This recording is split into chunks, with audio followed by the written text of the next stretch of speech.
They're giving death threats on live streams. They're giving the usual Allahu Akbar screams. They never give love. They never give peace. And if you complain, they'll call the police. That's the way it is from here to Algiers. And so can the West last too many years? We'll see, ladies and gentlemen, but the West is still here, and so are we. The great David Wood. I am Robert Spencer, and this, once again, is This Week in Jihad. David, the poem that Allah gave me this week is about death threats and live streams. Can you fill us in on that? Well, there's Central Dawa. There's that one. Mm-hmm. Yeah, there's another one too. Another one, more than Central Dawa? There was more than Central Dawa.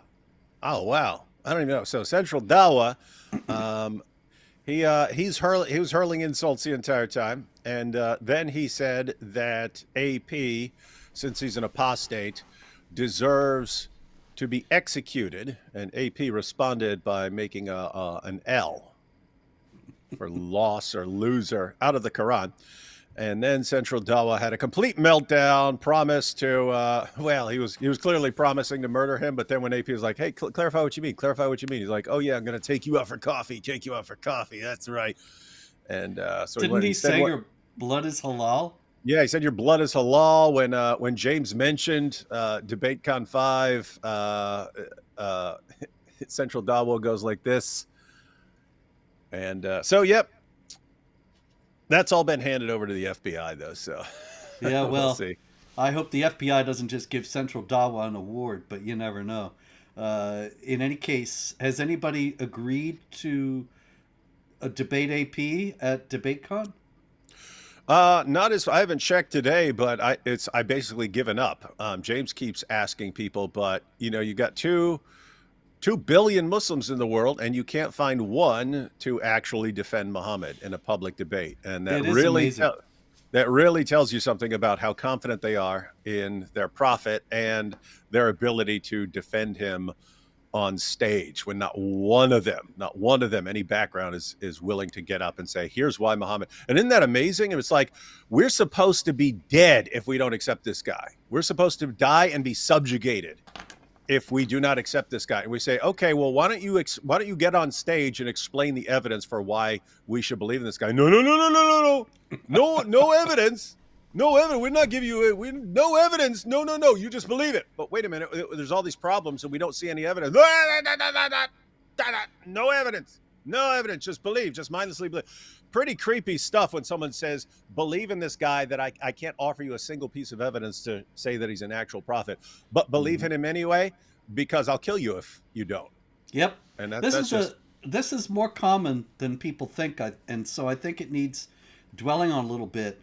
I remember, I guess it was a year or two ago, when Daniel Hakikaju was bugging me to debate, and I'm just not interested in debating some liar like that. But it was noteworthy that all he wanted to talk about was Judaism, which, well, I'm not Jewish to start with, or about the Trinity or something like that. He did not want to debate, did Muhammad exist, or is Islam true? And if I recall correctly, you can correct me on this if I'm wrong, but didn't AP also invite him to debate, is Islam true? And he refused. Yeah, they won't accept any debates like that. Like Yep. Jake Brancatella, the Muslim meta something, whatever. Yeah. He kept challenging us to debates, and every topic he came up with, I said fine, but since that's the topic you're choosing, then we'll also debate a topic of my choosing, and we will debate, was Muhammad a true prophet? And every time he would instantly back down, or he would agree and then back down later, and so on. But I mean, think, Robert, if they could defend Muhammad and win that debate, you won. You showed us that Muhammad is a prophet and that we all have to believe in him. Yep. And you won't. And so what the entire world of non-Muslims is hearing is what I just said. We cannot defend him. We cannot offer the slightest bit of evidence for him, but you have to believe in him anyway, or we'll kill you. I'll tell you guys right now, all you Dawa people who are watching this, and I know you're watching it, here's an offer for you. I will convert to Islam if you convince me that Muhammad is a prophet. You are welcome to do this in a I would too. discussion, in anything you want. Uh, I'll convert. I'll convert on your live stream. If you can come up with convincing arguments and deal with the arguments I bring forth, that not only is he not a prophet, but that he's fictional, and that the fictional portrait of him portrays an extremely evil individual. And if you can show that's not true, and show that he is actually a prophet, I will say the Shahada on the air, on this show, even wherever you want. Anyway, that's the offer. But we were talking about death threats on live streams. I started Hey, the poem with hey, that. Yeah. hey, Robert. Sorry to interrupt, but what you just said, it's exactly what AP said last night about. Not sure you're familiar with Lily J. She's this blonde-haired girl who asks Chat GPT all these questions about Islam, but you can program Chat GPT to say certain things, and so AP over time has shown she's giving all these she's promoting Islam, and she's like linking up with Numan Ali Khan and all these other Dawa guys and so on. She's not a Muslim, but she's a grifter who's learned that as long as you say positive things about Islam and you're a pretty girl, they'll like lose their minds.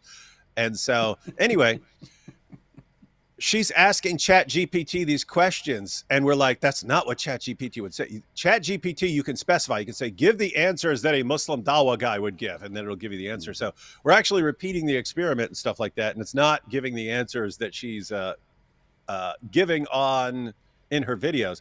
So anyway, AP finally said, Lily J, you sit down, and we'll go through this, and we'll make sure Chat GPT has not been made to answer like this.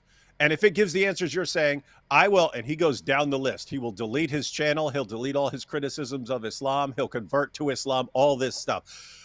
No takers. Isn't it amazing? I mean, you would convert, I would convert. AP says he would, if these guys could offer the slightest bit of evidence for anything they're saying, and they won't go anywhere near it. That's how terrified they are of the very thought of defending Muhammad. They can't do it. See, the fundamental thing here is that you and I are committed to the truth, and AP is committed to the truth. We may have some differences on some aspects of that, but we would follow the truth if we were convinced wherever it would lead.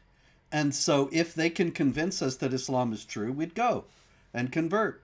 No hesitation whatsoever. And so, I've really lost interest in debating because they lie so much, and they tell 12 lies, and then you have time to untangle 6, and it just leaves a lot of the lies out there, and it seems to me to be counterproductive. But if these guys will take a debate about, did Muhammad exist, or is Muhammad a prophet, I'll do it. So you want me, you got it. But only on these topics. I'm not going to debate with you about the Talmud or Christianity, any of these things. You are just trying to divert the issue when you make those offers. And we can debate Christianity once we determine that Islam is false. That's fine. But because you'll be looking for something to fill your life after you realize that Islam is not true. But first we're going to do that. Anyway, death threats on live streams. Hatun and I were doing our Quran thing. We have, it's usually on Monday afternoon, but I've had difficulties getting to Monday the last couple weeks, and so we had it last Thursday, and we're gonna have it tomorrow again, God willing. But what we're doing is we're going through the entire Quran using the critical Quran and just reading the whole thing and discussing what's in it. So we're going along in this last Thursday, and you see, Islam is my identity showed up and said to Hatun, for your own good, you best never come back to the park again. If you do, I'll make sure you regret it. And then he added, same with Robert if he ever comes in UK.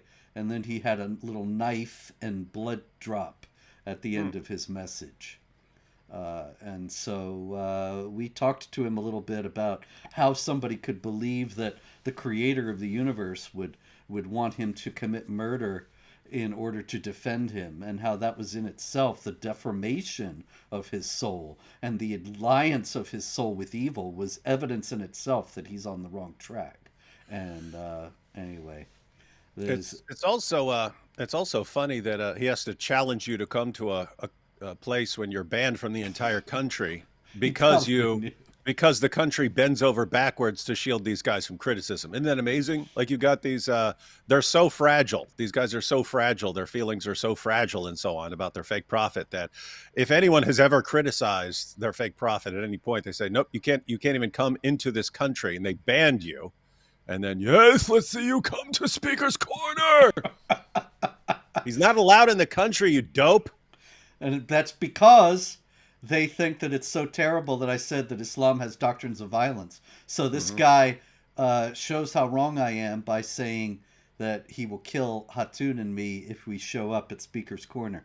So it's a religion of peace, all right. But it's also noteworthy, David, in terms of things we've discussed before about how brazen they're getting. That they're very confident in the West these days that they're winning. And so Yeah. they're coming out more openly with threats and more openly, like we've discussed, with the acknowledgement of things like child marriage, the endorsement of pedophilia, and so on, when they used to lie about all these things. Mm-hmm. And it's a mixture. It's a mixture of um, believing they've gotten to a time where they can get away with it because they keep getting away with it. And just desperation. They're like in panic mode from all the people like finding out about Islam. So when that happens, when they're in panic mode, they just tend to lash out in every direction, hoping that that's going to work. But I have to say, for the poor guy who threatened you, and Hatun, that's a page of the Quran, I'm afraid, my friend. That's a page of the Quran. You know the rules. You know the rules. We've been clear on the rules. You toss out some threats. This is what you get. This is what you get. Your book gets eaten.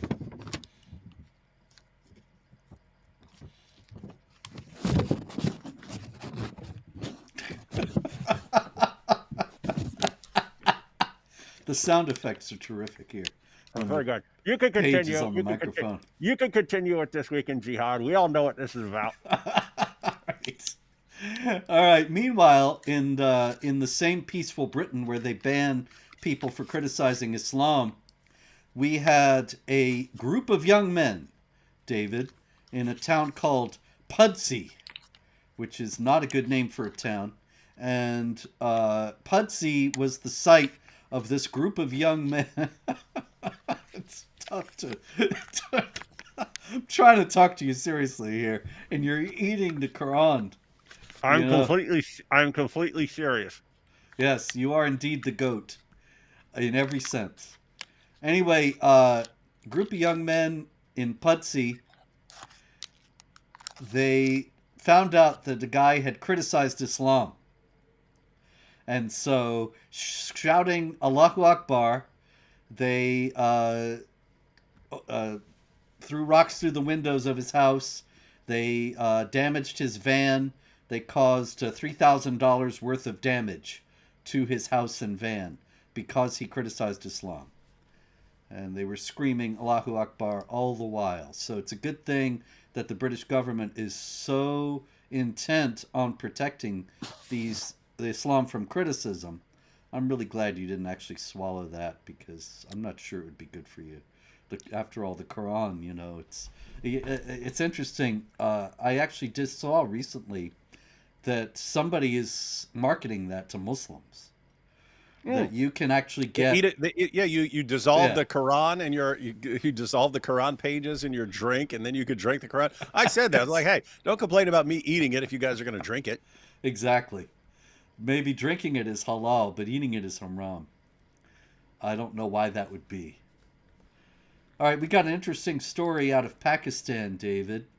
We got a fatwa. And this comes from Pakistan's leading seminary, Darul Ifta Jamia Namia. And they issued a fatwa. And they said that popping wheelies on your motorbike and flying kites is un-Islamic, as well as firing guns into the air. I don't know how the Palestinians are going to deal with that. If firing guns into the air is un-Islamic, what are they going to do for fun? But in any case, popping wheelies, flying kites, and firing into the air is un-Islamic. But this is why I'm mentioning this. You might think, what does this have to do with jihad? Okay, the fatwa says this, David, as an explanation of why these things are un-Islamic. Preservation of human life is the utmost priority in Islam. I was really trying to be serious here. Preservation of human life is the utmost priority in Islam. And so firing into the air, that's obvious. And popping wheelies, obviously your motorcycle can get out from under you. You could be seriously injured, or somebody else could be injured. Okay. But flying kites, I don't get. How flying kites can be detrimental to human life, I don't know. But what are they leaving out here, David, about the nature of Islam when they say preservation of human life is the utmost priority? The only time I ever see them actually try to defend that is when they completely massacre, just absolute massacre Surah 5, verse 32 of the Quran. They say, Yeah. oh, in the Quran it says if anyone kills a man, it's as if he's killed all mankind. See, we celebrate life. And you read the actual passage and it's Allah revealed to the children of Israel this, which is actually a quotation from the Talmud. And then the very next verse calls for murdering and dismembering and crucifying all kinds of people for the vague crime of making mischief in the land, which they apply to anything. If you're preaching the gospel in a Muslim country, they apply that to you. If you are refusing to wear the hijab, they'll apply that to you. And so it's massacre anyone for getting out of line with the plans of Islam. And that's what it actually says. So where they're getting, Islam has nothing but concern for the sanctity of life. On what planet? What planet? Maybe on Mars. Maybe on Mars when Elon gets there, but not on this planet. Indeed. And so I suspect that they were talking about preservation of the lives of Muslims. And that if you have Christians firing into the air, well, probably they don't want the Christians to have guns at all. But yeah, the problem is I can't even agree with them on that. Right? Yeah. I mean, they use their own people as human shields and things like that. That's and so, true. And there's all it's collateral damage and this and that, and so and then there's all this: we love death more than you love life, and encouraging martyrdom and raising little kids to become suicide bombers and stuff. And it's like, they respect the life of a Muslim more than that of a non-Muslim, but there's just not a whole lot of respect or concern for life all around in that religion. Indeed. And speaking of which, we have Dunia Etaib. And Dunia Etaib is in Italy. And you see she's not wearing hijab. She is the president of the Association of Arab Women in Italy. And as the president of the Association of Arab Women, she was recently talking about the mass sexual assaults that took place on New Year's Eve in front of Milan Cathedral. And they were the same thing that we see all over, the rape gangs in Britain and so on. Muslims taking advantage of non-Muslim women, rape, sexual assault, the whole 9 yards. And Dunia Etaib is addressing some of the false narratives that have been going around about this. And she said, it's more than gang violence. In the case of gang violence, the surrounding of victims reflects the perpetrators belonging to the same community, which is none other than the Muslim community. And she goes on to say, and I thought this was fascinating, Muslims, she says, feel superior because they are Muslims. So they target women of other religions. Mm-hmm. And it is no coincidence that such violence occurs on New Year's Eve, as if to say, you celebrated, but we proved we are stronger. So that's Dunia Etaib, and I think she's telling the truth here. But there's another thing. about the same incident. And that is a woman who is called Imogen in the Daily Mail, the UK's Daily Mail. She was one of the victims.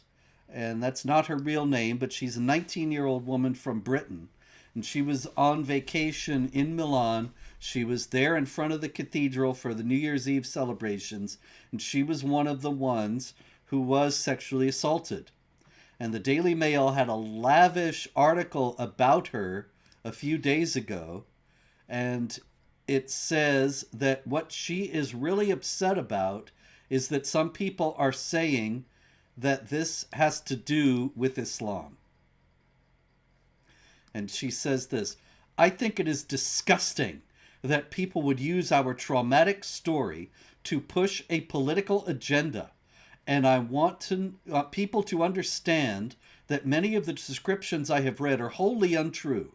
I will not allow my sexual attack to become an opportunity to divide people. It is a moment to unite women and the people of Italy in outrage that this was allowed to happen during a joyful celebration. I am so upset after reading many articles that claim it was a matter of religion, indirectly blaming Islam while claiming our attack was Taharush Gamea. The evil we experienced that night was the absolute absence of religion. Those men had no motive but to take advantage of innocent women, knowing they would escape without suffering the consequences. It was not in the name of religion. It was not in the name of political activism. It was an act of vocalized disrespect toward the Italian people and their principles. What do you think there, Dave? Well, someone got re-educated real quick, but yeah, guys, we know the original was completely correct there. Islam does advocate and call for this sort of thing. Surah 3 verse 110 says Muslims are the best of peoples ever raised up for mankind. Surah 98 verse 6 says that Jews, Christians, and other non-Muslims are the worst of creatures. We're lower than dogs. We're lower than insects. You've got Surah 70, 22 through 30, and Surah 23, verses 5 to 6, which talk about taking sex captives and so on. You've got this stuff all over the place. Surah 33, verse 50 says even Muhammad can take captives. And when you see how this is done, you go in and they slaughter the men and take the women and just go and have sex with them. Or even if they capture the men and the women, they say, sorry, we're taking the women anyway, and they can just jump on the ladies. And so where would you get the idea that this sort of thing, even Muhammad after the Battle of Khaybar, he has a man named Kanana, a Jewish man named Kanana, tortured and then killed. And then when Muhammad finds out how hot Kanana's wife was, but Kanana's the one who's dead and had been tortured and beheaded, Muhammad takes her back to his own tent. One of his soldiers stands guard all night to make sure she doesn't actually try to kill Muhammad. And so this is just absolute brutal stuff. And it's completely in line with what goes on in Western nations. And so for people to say this has nothing to do with religion, it's like you just have to make up your mind ahead of time that we don't care what the religion actually says. We're going to say no religion could teach this. But what if it says it specifically and you're allowed to take other women as your female captives and you're allowed to rape them and do all these things because they're inferior, they're disgusting beings? Well, you can't even say that there's any problem with Islam there. You just can't. So, yep. Reprogramming. Everyone needs to be reprogrammed so that words don't matter and Islam doesn't say what it clearly says. I suspect that Imogen doesn't really know a whole lot about Islam and is only reflecting what she's been taught in Britain about how Islam is wonderful and peaceful and nothing to do with any of these things, and it's terrible Islamophobes who try to link it to behavior of this kind. Also, it's noteworthy that the Daily Mail gave her such a large amount of attention. It's a very lengthy article, prominently featured. Now, let me ask you this. What do you think would the Daily Mail would have done if Imogen had said, "Oh, these attackers were Muslims acting in the name of Islam and in accord with Quranic teaching and Muhammad's example. And everything they did to me was exactly what Muslims have done to infidel women throughout history, as well as nowadays in Nigeria and in the ISIS domains when they had their caliphate and elsewhere, and in Israel on October 7th." If she had said that, what do you think the Daily Mail would have done? She'd go down in history as the worst Islamophobe of all time. Indeed. They would not have featured her unless she had a forum somewhere else, and they would have then attacked her as they attack anybody who is opposed to jihad violence. It's really quite astonishing because the Daily Mail, I call it the worst paper in the Western world because it actually reports more accurately than a lot of them about jihad violence and related issues. But then when it comes to anybody, Tommy Robinson, Wilders, anybody who is opposed to jihad, then they're terrible villains in the Daily Mail. And it's just astonishing to me that the Mail does not ever connect the dots and follow through with who exactly is trying to stop these things they keep reporting about. I don't think they're going to be able to keep that up too much longer, Robert. Well, I hope you're right, but I got another one here for you. This one's a related issue out of Denmark. And this is, let me get her name here. You can tell just by looking at her. But in any case, Lisa Lotte Nilas is her name, and she's a public prosecutor in Denmark, and she has just brought charges against two people in Denmark for desecrating the Quran. These are the first ever Quran desecration cases in Denmark ever since they adopted Sharia blasphemy laws. And so... Hang on, Robert. Correct me if I'm... Is Denmark the place that actually has control of Greenland? That's right, yeah. All right, lady, you just lost Greenland. That's it. I didn't want to take it before. It's a big, useless island full of ice, but now you brought this on yourself. If that's how you guys are going to roll, we don't want your nonsense infecting Greenland. It has to be protected. And so now we're going to take Greenland and we'll have Canada surrounded. And there's nothing you can do. I don't know if you've seen, there's been these articles, Greenland's military is ready to protect. I mean, Denmark's military is ready to defend Greenland from Trump. You guys are out of your minds, man. Yeah, and meanwhile... I think, just to be clear, I think I could take Greenland from Denmark's military just by myself. Anyway. No guns, just my hands. I think I could strong arm it. Anyway. This is the story. The incident reportedly took place in June of last year during the People's Festival on Bornholm Island, with the two individuals mistreating the Quran and sharing the act with a wider audience online.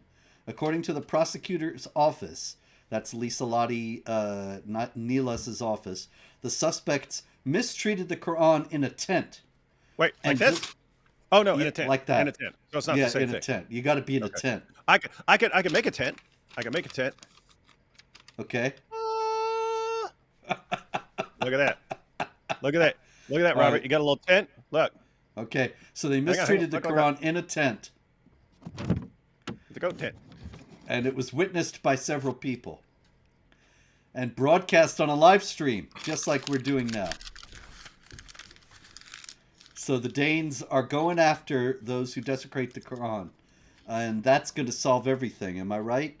If we don't criticize Islam, everything will be all right. Yeah, that's the real problem.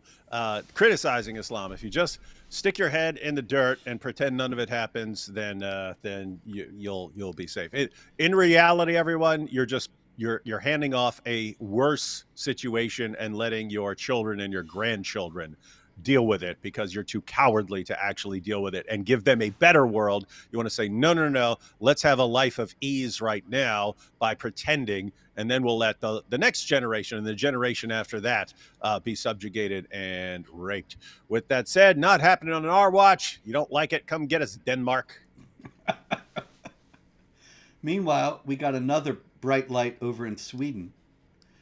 Uh, this is I can already tell what that guy's problem is. But I just have to look at him. I'm sorry, but that's Mats Persson.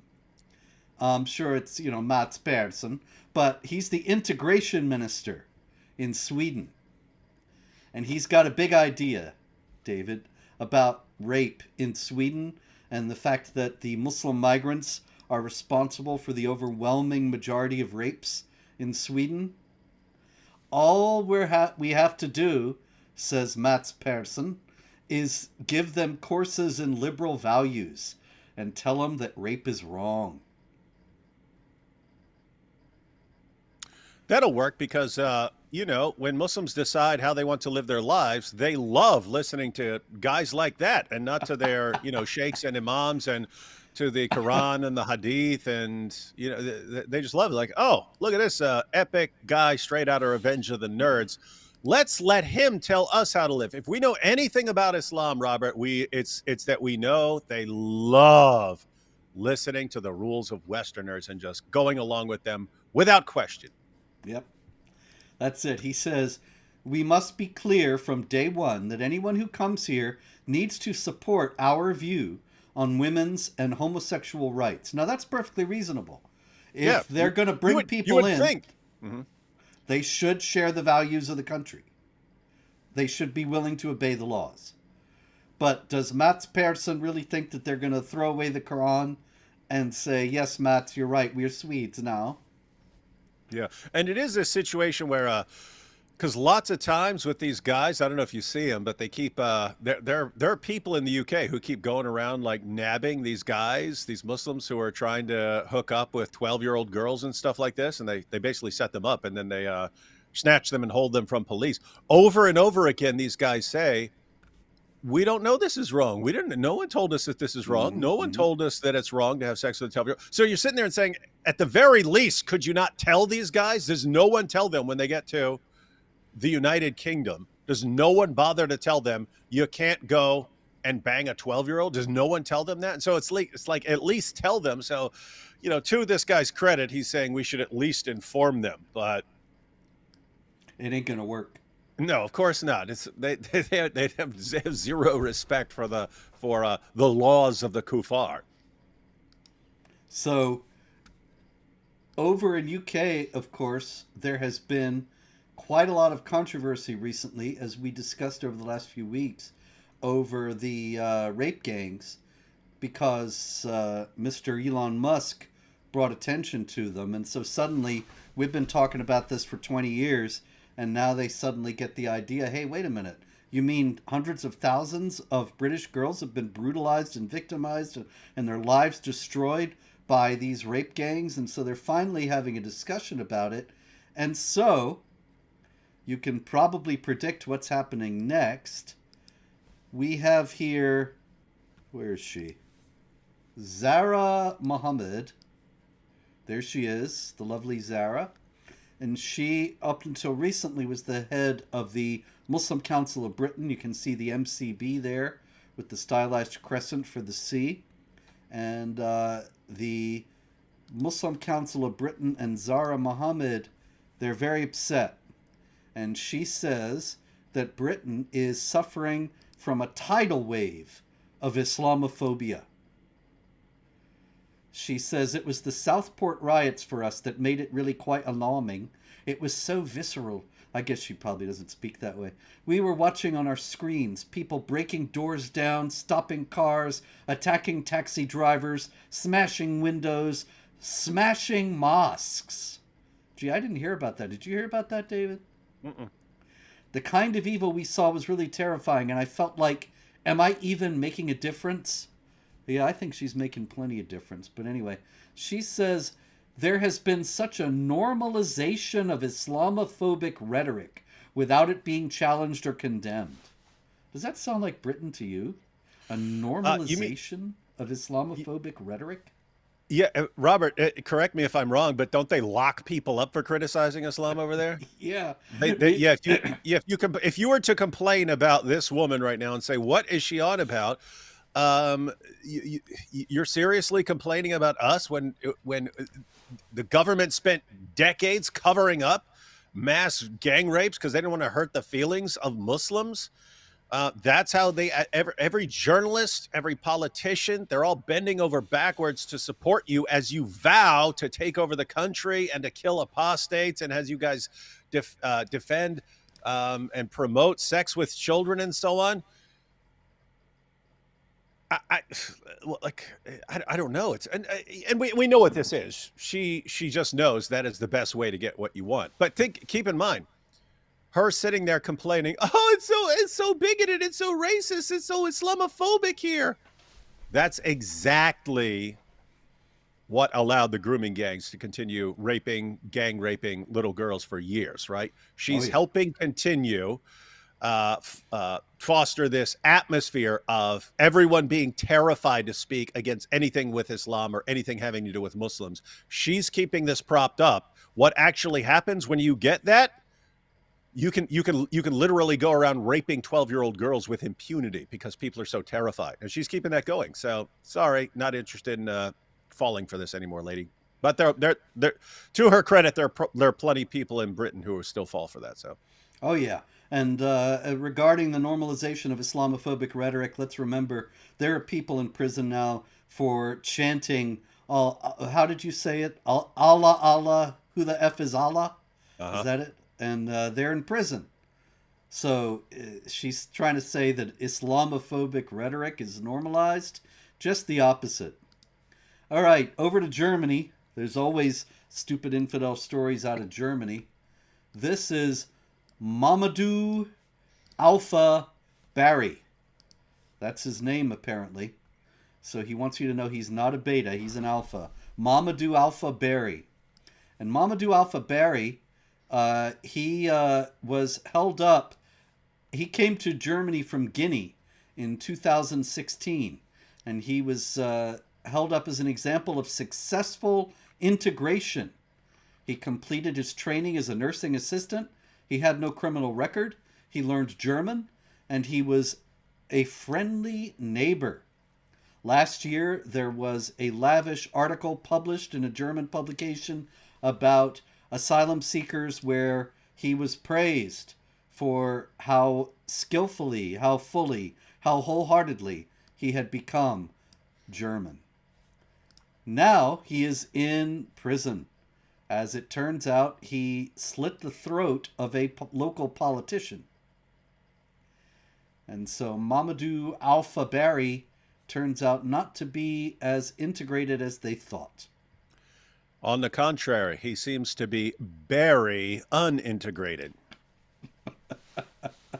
That was pretty stupid. Yes, thank you. Uh, you but I feel better now because usually it's me. Anyway, chapter 47, verse 4 when you meet the unbelievers, strike the necks.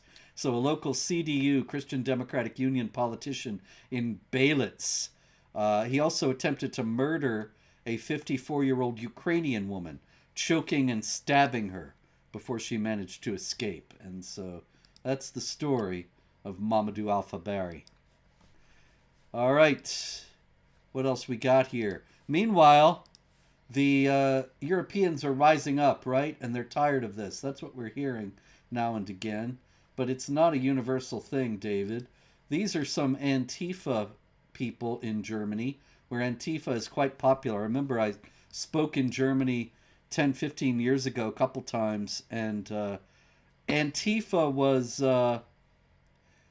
marching around then and standing with the jihadis, throwing stuff at us on the stage when we Bunch of spoke idiots. at an outdoor rally, throwing rocks and bottles and all sorts of things at us. And anyway, so Antifa is still there. And these people, the video is readily available online and ready at Jihad Watch if you want to see it. these people showed up at a memorial service. The memorial service was for a 2-year-old boy and a man in his 50s who were murdered by an Afghan Muslim migrant in Aschaffenburg. I believe we spoke about that last week or a few weeks ago. And these Antifa people actually showed up at the memorial service and started yelling insults at the family members and friends of the victims, calling them fascists. Hey, so it's not just Westboro, eh? It's not just Westboro, but the idea that people who are mourning the deaths of people murdered by a jihadi are fascists for doing so. When I saw that, I thought, well, Germany's done. It's not like we're really going to miss it, but it's dead. It's as dead as Britain. If the young people there think they're righteous when they are standing up for jihad murderers, they're going to get more jihad murderers. And on the subject of Antifa, they remind me of like, you ever seen these like 17-year-old idiots who go around screaming anarchy, anarchy? And it's like, guys, if you had 10 seconds of actual anarchy, you would not be shouting anarchy.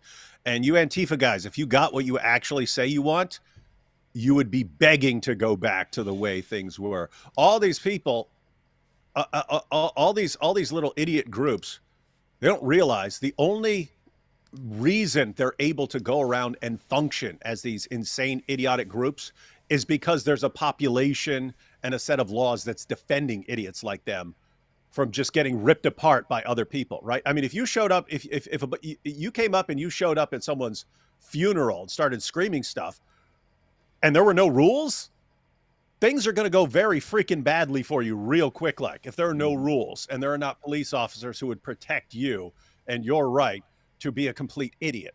Same thing with an anarchist. If these guys had 5 seconds of actual anarchy, someone's going to snatch them up and do whatever they want to them, and there's nothing they could do about it.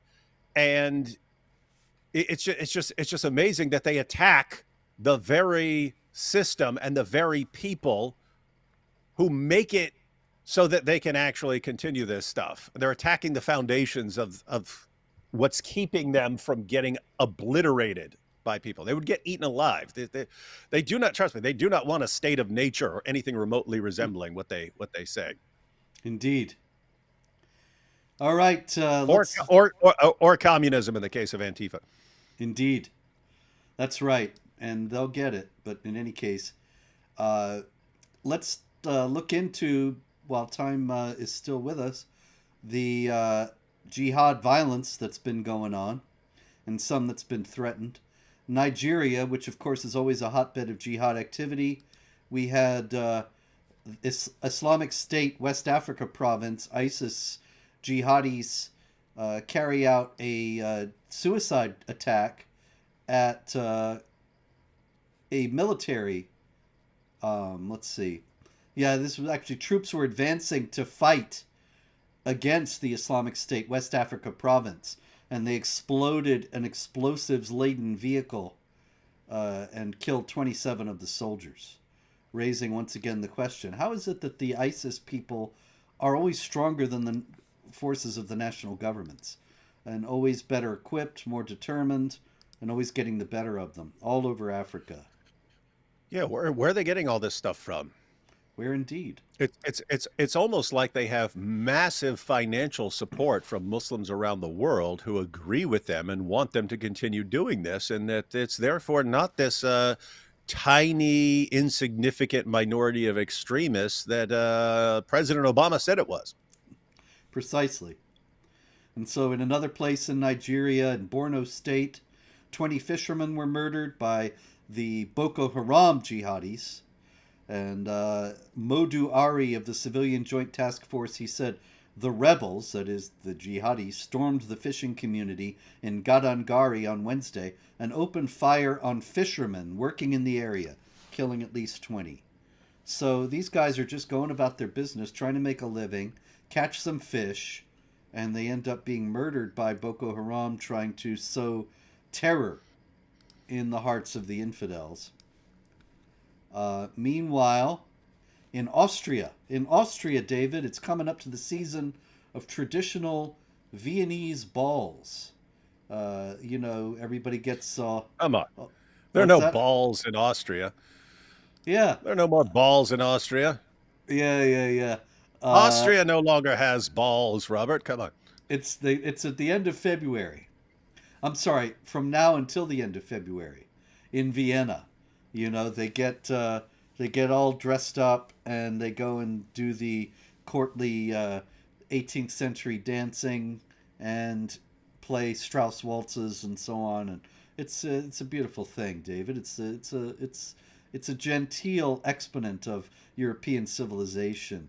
In any case, ISIS has threatened now that they will carry out jihad massacres at these Viennese balls, and so I think you're right. Where they're not going to be any balls in Vienna, uh, in all senses of the term. Sadly, sadly, sadly. Vienna has lost its balls. Over in France, we had a story out of Apt, which is apparently the name of a town. Guy walks into a supermarket, Intermarché. I think I have it here. Yep, there's the scene of the crime right there. Ordinary supermarket. You can see the little Santa Claus on a sleigh decoration all ready for. Actually, that should be gone by now, shouldn't it? Maybe they're just getting ready for Christmas 2025.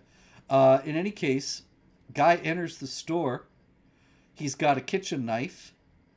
He immediately walks up to a customer at a checkout. He screams Allahu Akbar, stabs him in the ear. I think he missed. I think he was probably going for the neck. Then starts punching him. Then the attacker's knife broke. The attacker is identified as Mehdi B. They never give the last names. 32-year-old man, born in Apt, well known to police, listed in the file of reports for the prevention of radicalization of a terrorist nature. Also has a criminal record, 16 offenses, including acts of violence, criminal association, manufacture of explosives. But despite all that, he was still free to walk into the supermarket, yell Allahu Akbar, and start stabbing a guy who's just getting groceries. So that's France today. Meanwhile, in France, there was a curious story. I don't know if you saw this video, and you know that I'm technically challenged and I have not mastered the art of showing videos, but this is a screenshot from the video. You can see the video on Jihad Watch. It's a very brief video. The guy who is on the right in the picture, he was walking up to the stairs, and the guy who is next to him in the picture was coming down the stairs. And they bumped into each other. And, they look at each other for a minute, and then the guy walks on. And then the guy who was coming down the stairs turns around and walks back over to the guy who bumped into him and stabs him in the neck. And then calmly walks away. And so I thought, well, I've heard of this stabbing in the neck thing before. And I just wonder if maybe the location of the stabbing was on purpose. I'm not saying it was, but can't be discounted. They do like stabbing in the neck. Now, we had another over here in Germany, and this was in Schwerte, and there is one of the perpetrators. You can see, even though they've blocked out his eyes, as they tend to do in the German media, you can see that he is smiling happily. And what happened was he was one of a group of three Muslims: Ahmed Al-T, Suleiman A, and Mahmoud A, and Mahmoud was 15 years old. Anyway, they went up to this young guy, 15, who was 18 years old, and they started stabbing him in the back until he collapsed. And I don't know why they were stabbing him in the back. I don't think anybody knows for sure, but This one of the attackers here seems to be pretty happy about it. And this was a non-Muslim who was their victim, and the three of them are Muslims. Yeah, why wouldn't he be happy about it? He'll go to prison for a very short time and be a hero. Indeed. And so that is absolutely true. He'll go to prison for a very long time and be a hero. That juxtaposes wonderfully with this story out of Iran. You see these two girls. These are two girls in the Islamic Republic of Iran. And so it's kind of spectacularly daring of them that not only are they not wearing hijabs, but the one on the right has the bare midriff. And they actually made a video of themselves dancing. And not only did they make a video of themselves dancing, but you can't quite see it in the photo. They were at the Monument to the Unknown Martyrs of the Sacred Defense War Memorial in Tehran. And so that's kind of cheeky to do that, but it's, young people will be young people. And they posted their video on Instagram. Now they have been arrested and they are facing years in prison or the death penalty. So it's interesting that a guy who stabs a victim in Germany is facing a slap on the wrist, and pretty soon he'll be out, celebrated as a hero among his peers, no serious consequences of any kind. Meanwhile, in Iran, couple girls dance, doesn't hurt anybody, doesn't bother anybody. You may object to how they were dressed, but then don't look at them. And then they're facing years in prison or the death penalty. And another big difference, as we mentioned, the jihadis will be hailed as heroes in prison. They'll be viewed as lions of Islam and so on. What do you think is going to be happening to those women in prison, Robert? I think almost certainly, David, they will be raped. Mm-hmm. Why do we know it? Because that's what always happens. That's what happens. They will be raped also so that if they are executed, they'll go to hell. Because Allah is such a bad guy that he considers victims of rape to be culpable because they did not prevent the men in question from being tempted. And consequently, women are routinely raped in prison in Iran, especially if they've been given the death penalty, so that they will go to hell, because Allah will sentence them to hell for the crime of having been raped. Just as many women are in prison in Pakistan and elsewhere for the crime of having been raped.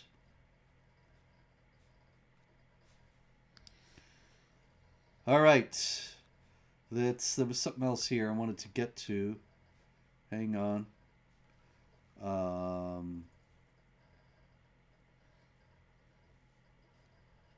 Oh, yeah. This thing another thing that has to do with Iran. Let me find the picture. All right, well, I'll tell the story anyway. The French town of, let's see, Béziers. I'm sure that it's Béziers, I don't know, Beziers, with an accent over the first E, acute. Anyway, they put an ad on their buses, city buses in this town, and the ad it pictures. Goodness, I really thought I had a picture of it here. Anyway, it shows. Oh, there it is. It shows Kim Jong-un, the North Korean dictator, Putin, and the Ayatollah Khamenei. And it says, "Don't forget to sort your waste." That's what it says up above them. Don't forget to sort your waste. Pretty funny. And so the Islamic Republic of Iran actually complained. They found out about this little French town doing this, and the Iranian embassy in Paris lodged an official complaint with the French government. And the mayor of the town Robert Menard, said, "We take this very seriously. I don't want there to be the slightest problem, for example, for our bus drivers. We've run lots of campaigns, but they never achieve anything. Nobody even notices them. This one, at least, everyone noticed." And I think, well, this is interesting. Yeah. What do you think? Well, it's as far as like being concerned about the bus drivers, that is a valid concern. I mean, you put a sign like that, Mhm. you're going to get some Shia pro Ayatollah jihadi taking out the bus driver. Yes. And so it's just another example of, hey, you cannot say anything critical of this, even though the sign is criticizing one of the main proponents of terror on the planet, the guy who just regularly has men, women, and children slaughtered in the name of Allah. Don't criticize him, because why? Well, we'll do something to your bus driver if you do, Yep. And and so people back down. And it by the way, would have by been, the way, I yeah. have to say, oh, I just wanted to say the correct response, everyone, when someone, hey, how dare you put that up, is to put it on. Okay, every time you complain, we're doubling it. We're doubling our criticism. And if you say a word beyond that, we're gonna put pictures of him on the ground so that people step on his face, like you guys do in Iran with flags of other countries and stuff like that. And if you don't like that, we're gonna have a website where all people do is pee on a picture of him all day. And you have to escalate. It's the only thing they understand. When you back down, that encourages them. That encourages them. Indeed. Oh, this is how to get what we want. And so it's a reasonable point, as you said, that they want to ensure the safety of the drivers and so on. But for one thing, if they didn't have mass Muslim migration, they wouldn't have to worry about that. And for another, as long as they continue to give in, they're just going to invite more of these kinds of threats. And so they're in a very difficult position, but they brought it on themselves. In the Islamic Republic of Iran, there was supposed to be a music concert in the town of Abadan, but in Abadan, the Friday prayer imam of the city, Abul Hussein Gobishavi, he said that concerts were sinful and music events anger Allah, and that as a result, Allah had been withholding the rain. And so if they didn't want to have a drought, they better cancel the concert. And so the concert was duly canceled. Now, what does this have to do with jihad? Why would this kind of thinking encourage more jihad? Um, I think jihad is just a myth, Robert. So Well, I'll tell you, David, this is the idea. This thing, see if you think, what do you think of this? That he's saying that Allah's going to be mad and punish us if we don't toe the line. And so whenever anything bad happens, they're likely to think, oh, it's because Allah's mad at us. And if Allah's mad at us, we have to become more Allah friendly. And what is the greatest thing you can do that Allah likes best? slaughter people. There you go. And so when an imam like this, Abul Hussein Gobishavi, says something like this, it ultimately leads to more jihad violence. Because any setback in life is considered to be something that is a result of Allah's anger. And Muhammad said there was no greater deed than jihad. And so you want to please Allah? Go jihad. This is why there's so much fanaticism in places like Pakistan, because everything that goes wrong at any time in any way is considered to be the result of Allah's anger over infidelity to his teachings, so they become more fanatical. And then that doesn't work. And so they become more fanatical. Yep, And exactly. then that leads to endless disasters. And then, well, we got to become even more fanatical. And if you combine that with 100 generations of first cousin marriage, welcome to Pakistan. Exactly. Hey, Robert, let's take all those guys and just release tens of thousands of them into British cities and give them open access to 12-year-old girls. What could go wrong? What could possibly go wrong? It'll be multicultural and diverse. Anyway, I want to end Multicultural up. paradise. It's going to be wonderful. I want to end up with this. I just got a question out of this story, this last story here. Uh, there was a story recently about a plot by a leftist guy, you know, with the man bun, the whole 9 yards. He and his pal were plotting to attack synagogues in New York City. All right. And so he was sentenced this past week and was weeping in the courtroom and saying he was thankful that nobody had hurt and had let his family down, this leftist. And they said that his accomplice was a neo Nazi who had a Nazi armband in his backpack when they arrested him. And so this seemed to be some kind of leftist neo Nazi plot to blow up synagogues in New York City. Okay, but David, look at the guy's partner, the alleged neo-Nazi. Here is the photo of him that accompanied the news story. What do you think? Do you think there might be a connection in this story that the press is not telling us about? Not at all, Robert. I dress like that all the time. I remember you dressing like that in Phoenix. You should have seen him, ladies and gentlemen. David and I were out in Phoenix. They were filming Islamicize Me, the award-winning series that you should all see if you haven't seen it. And I came in at the end to be in a few of the episodes toward the end. And David was walking around with the kufi and the kaftan. And he looked like he had the beard grown out. He looked like an authentic convert to Islam. And at one point was even waiting for a bus carrying a big machete and dressed like this. Nobody batted an eye. They had no problem getting on the bus and so on. Wasn't that weird? I didn't realize how insane that was until afterwards. That, you know, we're just like, hey, let's go film this scene. Hey, a bus is pulling up. Let's go over there in full Islamic gear, and I'm standing there holding a giant machete. Let's get the shot. And then as soon as the bus gets there, we take off running because we had to make it look from the other side like we had gotten on the bus, so we have to disappear.